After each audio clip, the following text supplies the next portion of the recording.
Goodbye YouTube, hopefully y'all are having a good day today, and I thought what better way to end this year than with an OU battle.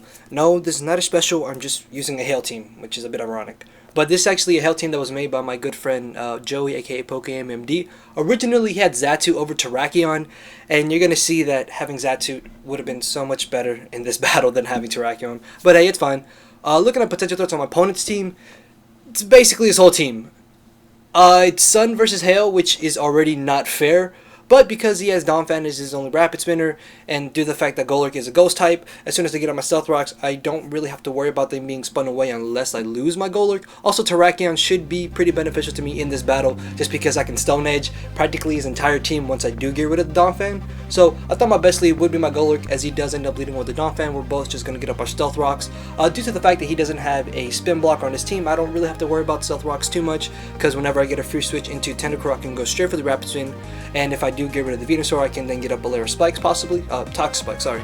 So I go for the Drain Punch on the off chance that maybe he wanted to switch into the Ferrothorn, thinking I would go for the Earthquake. He instead stays in, goes for the Ice Shard.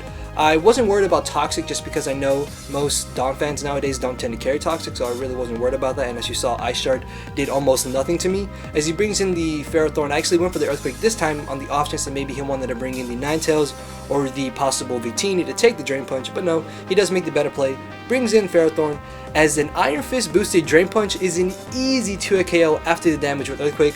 Unfortunately, he ends up missing the Leech Seed, which I'm not too sure how crucial that really ends up being for the outcome of the battle or the outcome of this Ferrothorn, just because I put him in a bit of an ultimatum position. If I go for Earthquake, whatever he brings in will take a good chunk of damage. If I go for Drain Punch, I take out the Ferrothorn, and as you saw there, he did leave in the Ferrothorn, which means I do not have to worry about him getting up any Laris Spikes later on in the battle. As he brings in the Ninetales, I don't want to get hit by a Fire move, and I don't want to get Toxic, so my best and real only switch into this Ninetales is my Chansey, as he actually predicts that brings in the Venusaur. Then he's going to predict me to switch into a Abomasnow and bring in the Victini, and why are you doing this to me? I'm already at a disadvantage. Whatever, so he brings a Victini. I know most Victinis in the OU tier tend to be Banded or Scarfed, so I'm just going to go Protect, see what he wants to lock himself into, as he reveals to have the Trick. Yet again, I still do not know if he is Banded or Scarfed, but I do not want to get tricked, so what I'm going to do is actually bring in my Terrakion, and I was so close to going for the Wood Hammer. And if I had just gone for the Wood Hammer, I could have possibly won the Weather War right here, but no! I switched into Terrakion thinking he would go for the Trick, and even if he was Banded, a Banded Terrakion is still pretty good. Because nothing on his team outside of Venusaur wants to take close combat, and I know he's more than likely not going to want to bring that in. Also, he could bring in Victini, but with Stealth Rocks up, and due to the fact that I'm Scarfed, if Victini is Scarfed, I outspeed it. So my best move to go for is the close combat, as he brings in Donphan. I thought he would go for the Rapid Spin, which is why I went for the close combat again. But he goes for the Earthquake, and that was actually a really stupid play on my part, because I should have switched directly out into my Golurk, but no. Terrakion, possibly the best thing to deal with a majority of his team is gone, and I'm at an even bigger disadvantage. But now I can get a free switch into my girl. I know you want to do it. If you guys get that, then thank you. Just, whatever. So I bring in Kieran Black, get up a substitute. Unfortunately, I have 404 HP instead of 405. That was a bit of a mishap on my part. And he actually ends up going for the Ice Shard, obviously thinking I would finish him off. But no, I do go for the sub, finish off the Donphan with a critical hit Earth Power, which I'm pretty positive does not matter just because Donphan really has no special defense. So he's going to bring in the Arugamoth, Volcarona, sorry.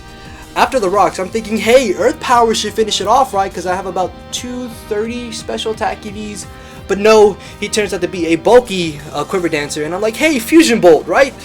No, okay, this thing is literally a threat, and if I allow this thing to get too out of hand, then I could easily be swept, especially due to the fact that I did lose my Terrakion, which, with it being Scarfed, and this more than likely being a bulky Volcarona, I'm pretty sure after +2 I should still be able to outspeed it. And normally the saying goes, don't waste a good sub, but I do not want to get used as setup fodder, so I have no choice but to switch into my Chansey. Thankfully for me, this Chansey actually carries Toxic as opposed to Thunder Wave, and even though this isn't the sun, I am Calm, max special defense with Eviolite. So that really does about nothing, as he gets the special attack raise. At this point, I'm basically going to stay in and stall this Volcarona. That's all that's really going to happen. It doesn't matter if he gets up to +6. Every turn I'm gaining more HP than I'm losing, so it really isn't a bad thing for me to just keep staying in and going for soft boiled. On the final turn, I actually went for seismic toss as opposed to going for the soft boiled again, because I thought he would go for the morning sun. On hindsight, I should have just gone for the soft boiled. That was really stupid on my part, but hey, it's fine. As he brings in the Victini, I have nothing on my team that appreciates taking a V-Create, but he actually ends up going for the trick, more than likely predicting me to bring in Tentacruel. But with the sun up, if this thing was Scarf, even if it was Scarf I should say, it's still 2 kills Tentacruel, but I guess it isn't too bad of a deal. As he goes for the V-Create, takes out my Chansey, I can now switch back into my Kieran Black, go straight for the Earth Power and clean out this Victini, and I believe his last two at this point are Venusaur and Ninetales, which could still win him the battle if he plays them correctly. So he brings in the Venusaur with the Sun Up, he'll easily be able to outspeed me and finish me off with the Sludge Bomb, but now I can get a free switch into my Abomasnow, go straight for the Ice Shard and possibly scare out this Venusaur. So what I'm going to do is actually switch into my Golurk, thinking he would bring in the Ninetales to take the Ice Shard, which means me being at full HP, I might be able to live any one hit from the Ninetales and finish it off with an Earthquake. That isn't the case though, and he goes straight for the Sludge Bomb, gets the poison, and at this point Golurk is basically the most useless thing on my team, and I don't really care if he does gain a lot of recovery with the Giga Drain, because I still have my Tentacruel, which even though I am not running any special defensive E's, I am a calm nature, so I should still be able to take 2 Giga Drains, and in return finish off the Venusaur with 2 Blizzards. As you're about to see, I live the second one, and I will be able to take out the Venusaur, although I was not paying attention to how much HP this Ninetales was at, and as you're about to see, he's around 30%, which at this amount of HP, he can easily take an Adamant Stabbed Ice Shard from Abomasnow. So my only real chance at this point is to possibly live a Flamethrower or Fire Blast, which thankfully I do. I live on 1%, and I'm going to be able to get off that little bit of damage that will bring this Ninetales down to a range where an Ice Shard from my Abomasnow will be able to finish it off, and that is going to be the very narrow 1-0 victory in my favor.